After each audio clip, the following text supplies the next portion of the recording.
Break के बाद एक बार फिर से आप सभी का स्वागत है। चलिए आगे बढ़ते हैं। बाद बसपा विधायकों के कांग्रेस में विलय के मामले में हाईकोर्ट की एकल पीठ के आदेश को खंडपीठ में चुनौती दी गई है। साथ ही बसपा और बीजेपी विधायक मदन दिलावर के अधिवक्ताओं ने जल्द सुनवाई की अर्जी भी पेश की है। हाईकोर्ट ने दोनों अपीलों पर जल्द सुनवाई की अर्जी मंजूर कर ली है। अब बुधवार को सीजे इंद्रजीत महांती और जस्टिस प्रकाश गुप्ता की खंडपीठ इन अपीलों पर सुनवाई करेगी। दरअसल 30 जुलाई को जस्टिस महेंद्र गोयल की एकल पीठ ने मदन दिलावर और बसपा की याचिकाओं पर सुनवाई की थी और विधानसभा अध्यक्ष, सचिव और बसपा के 6 विधायकों को नोटिस जारी कर 11 अगस्त तक जवाब पेश करने के आदेश दिए। लेकिन एकल पीठ ने बसपा विधायकों के कांग्रेस में विलय पर कोई अंतरिम राहत नहीं दी।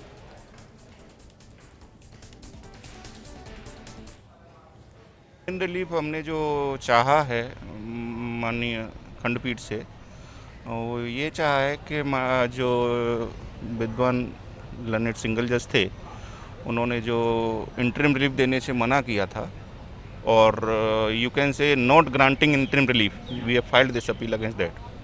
सर अर्जेंट मेंशनिंग में क्या रहा? अर्जेंट मेंशनिंग में हमने कल के लिए रिक्वेस्ट की है और माननीय न्यायालय ने हमारी अर्जेंट लिस्टिंग की जो एप्लीकेशन थी वो रख ली है। वो लगे वी विल कंसीडर इट। तो अभी पक्का नहीं है, कल लगेगा नहीं लगेगा, it will depend upon the courts order.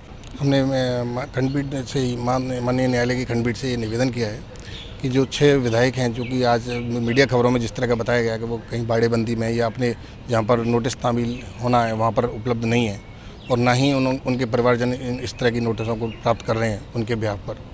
तो हमने माननीय न्यायालय से ये बोला है कि अगर नोटिस तामील नहीं होंगे टाइम पर तो 11 तारीख को ये कैसे जवाब दे पाएंगे।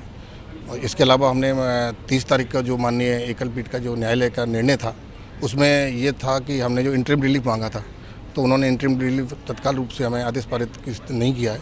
उसके विरुद्ध हमने निवेदन ये किया है कि यदि वो हमें इंटरिम रिलीफ देते हैं तो बसपा विधायक जो भी अपने आप आके माननीय न्यायालय की शरण में आके अपना जवाब प्रस्तुत कर पाएंगे।